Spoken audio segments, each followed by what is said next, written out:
And we are live. Thanks again for tuning in to the Foraging Truth radio podcast. Today I'm flying solo. Chuck is off with a couple other obligations. And so we're going to be covering a topic that is actually kind of near and dear to my heart, and that is history. And by history, I mean, let's go back in time to World War II. First, though, before we get started, why don't you smash that like button and share this video with your friends? They really, really need to know about what we're going to talk about today. And in 10 seconds, you could have that done or less and be back right here listening to me. Now, what I want to talk about today is about victory gardens. Now, this is a concept that your parents probably are familiar with, maybe even your grandparents, and definitely your grandparents. And so this was during World War I and World War II. The government told everybody, grow food, grow fruit, grow vegetables, grow herbs, to take some of the burden off of the food supply. There was kind of a food crisis, if you want to call it that, at that time, because so much food was being sent across the oceans, to in the Pacific and the Atlantic both, to supply the war effort, to supply the soldiers with food that they desperately needed to be able to continue fighting. And so back home, everybody looked at it as their civic duty to grow something, to do something with the land that they have. So just as the Bible says, do what you can with what you are given. I'm paraphrasing, of course. You want to be able to do what you can with the land you have too. And for many, that was to grow something: tomatoes, peppers, anything along those lines, cabbage, root vegetables, and definitely some herbs. And by doing so, you ensured your own family's food security at the same time. And so back then, there were even posters that were created that you'd see them. These posters would promote growing a victory garden, that we would have a war garden. So it gave everybody a purpose during that time, even if they weren't serving in the military.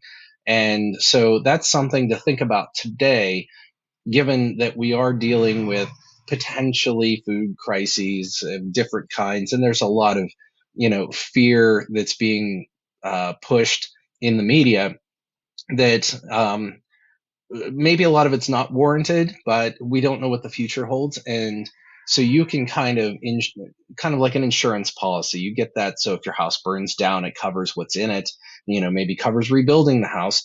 And so in the same case, you can provide a little bit of insurance for food in your future. And of course, it takes a little more effort than just buying an insurance policy, doesn't it? Now, in this case, what I want you to think about is just how many people did these victory gardens. There were 20 million of them in World War II. 20 million's a lot. Now, by all means, that was not the majority of the US population, but that was a lot of them. And in today's numbers, that could easily be double that if everyone were so inclined. So what I want you to think about is, what can you do with what you have? If you have a bit of land, even a quarter of an acre, there's a lot that you can grow in a quarter of an acre.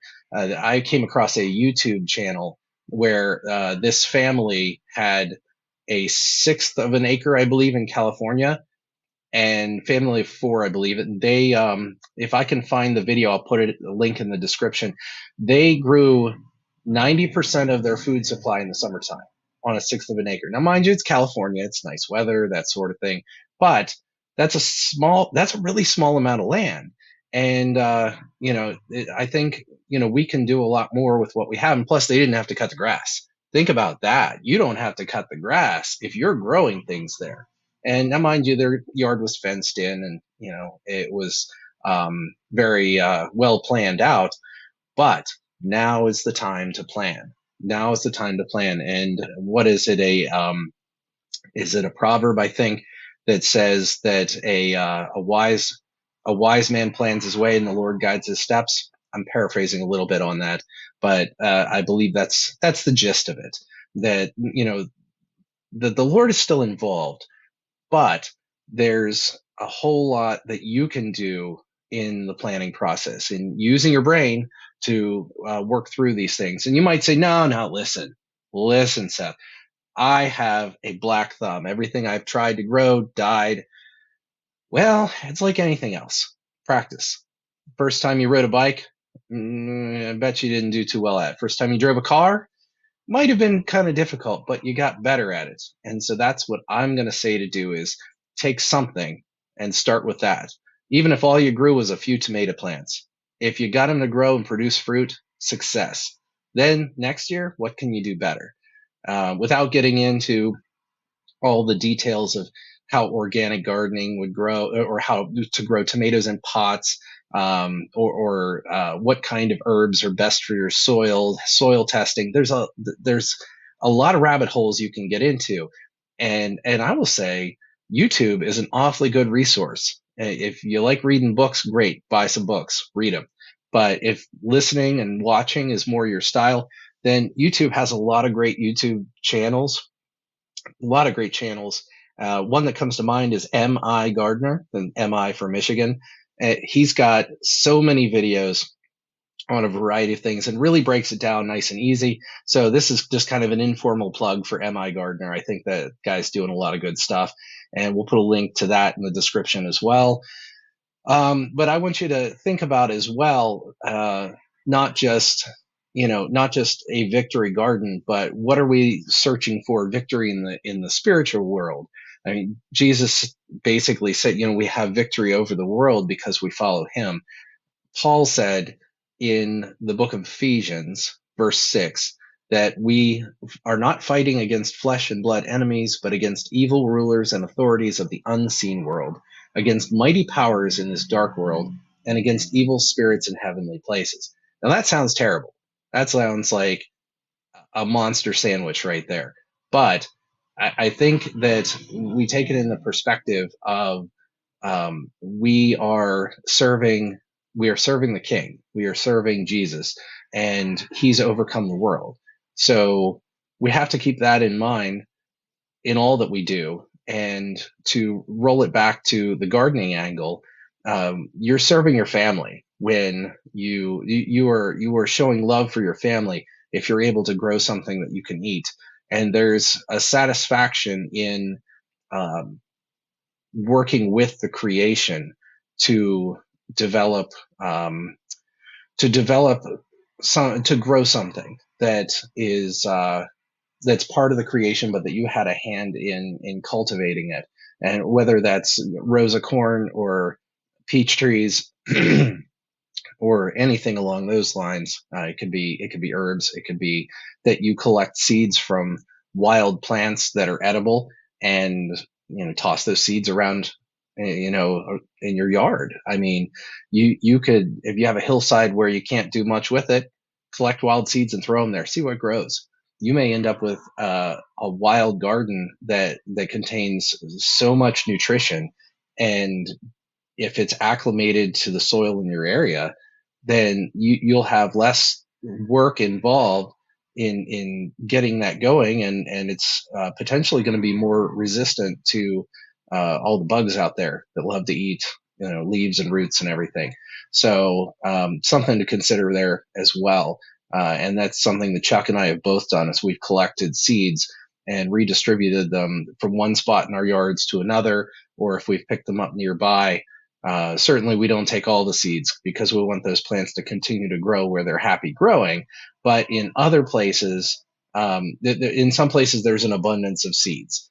And so we'll take a small portion of them and then try to get them to grow on our own property.